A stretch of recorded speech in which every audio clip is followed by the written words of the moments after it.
The firefighter pushed open the cafe door just after sunrise, the small bell above it chiming softly.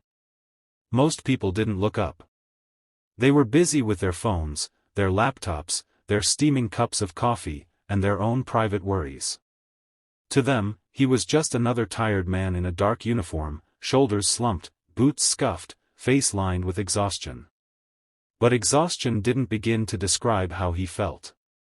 His name was Daniel Reyes, and he had just come off a 26-hour shift.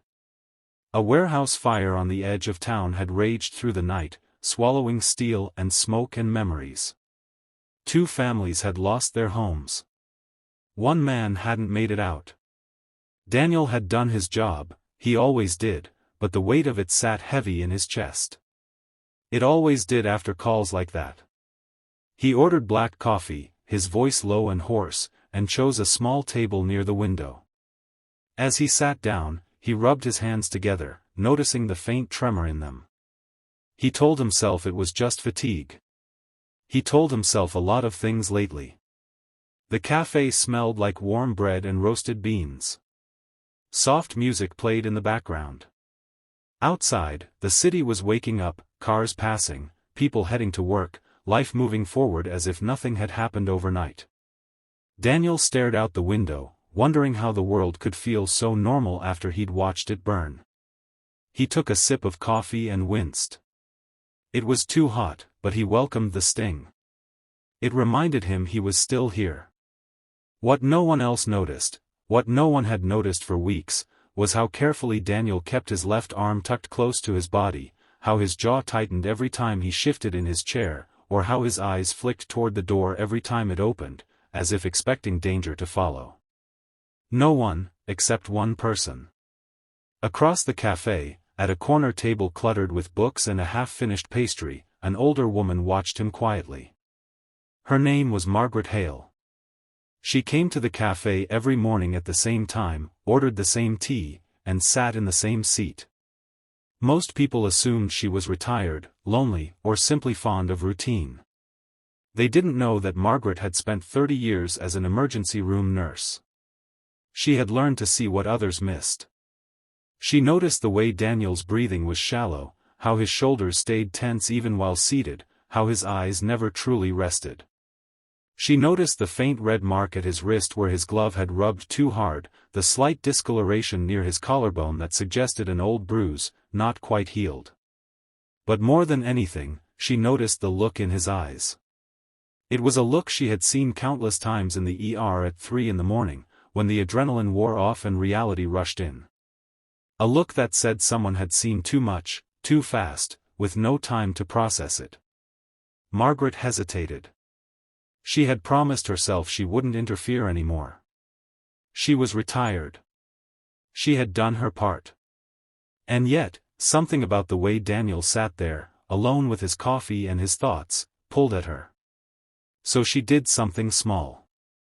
She stood up, walked to the counter, and ordered another coffee. Then she carried it over to Daniel's table. "Mind if I set this here?" she asked gently.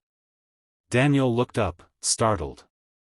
For a moment, his hand twitched as if reaching for something that wasn't there.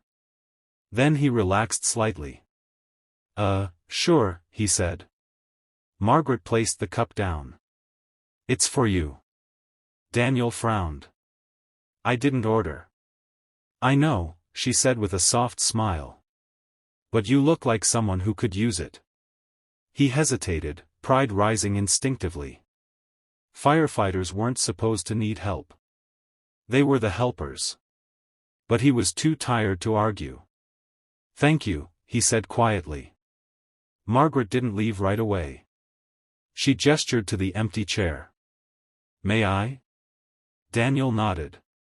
They sat in silence for a few moments. Margaret didn't rush to fill it.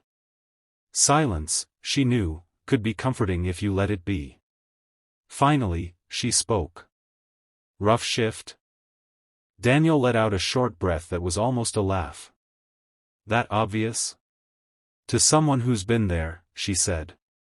He studied her, curiosity flickering through his fatigue. "You a nurse?" She smiled. "Was. Something in his posture softened. Yeah. Rough doesn't quite cover it. Margaret nodded, as if he had said everything she needed to hear. You don't have to tell me about it, she said.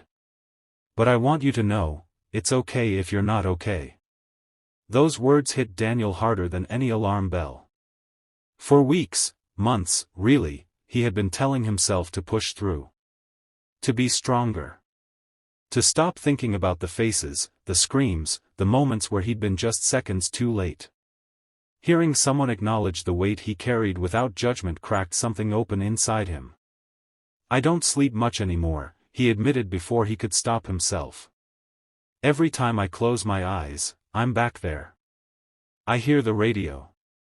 I smell the smoke. Margaret listened, really listened, the way few people did anymore. She didn't interrupt. She didn't try to fix him. That doesn't make you weak, she said when he finished. It makes you human. Daniel swallowed hard. I'm supposed to go back on shift tomorrow. And will you? She asked. Yes, he said immediately. Then, quieter, I don't know how long I can keep doing this. Margaret reached into her bag and pulled out a small card. She slid it across the table. It's a counselor I used to work with, she said. Specializes in first responders. Promise me you'll at least think about calling. Daniel stared at the card. Accepting it felt like admitting defeat. But another thought crept in, maybe it was actually survival. I will, he said finally. Margaret smiled, stood, and gathered her things. Take care of yourself, Daniel. He blinked. How did you know my name? She nodded toward the patch on his uniform. Like I said. I notice things. And with that, she left. Daniel sat there for a long time after she was gone, the extra coffee growing cold, the card still under his fingers. For the first time in a long while, he didn't feel completely invisible. Over the following weeks, something shifted. Daniel made the call. Then another. Talking was hard. Some days it felt pointless. Other days, it felt like breathing after being underwater too long.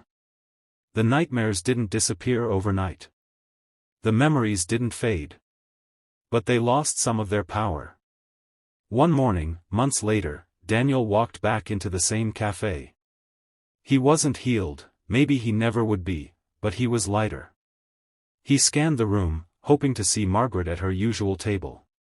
She wasn't there. The barista noticed his searching eyes. Looking for someone? An older woman, Daniel said. Tea every morning. The barista smiled sadly. She passed away last week. Heart attack. Daniel felt the words hit him like cold water. She talked about you, you know, the barista added. Said she was glad she trusted her instincts that day. Daniel sat down slowly, emotion swelling in his chest. Margaret had changed his life without ever knowing how deeply. She had noticed something no one else had, and acted. Daniel became that person for others. At the station, he checked in on the quiet ones. He spoke openly about mental health. He reminded his crew that strength wasn't about silence. And every morning before shift, he stopped by the cafe, ordered black coffee, and left an extra cup on the counter, just in case someone else needed to be seen.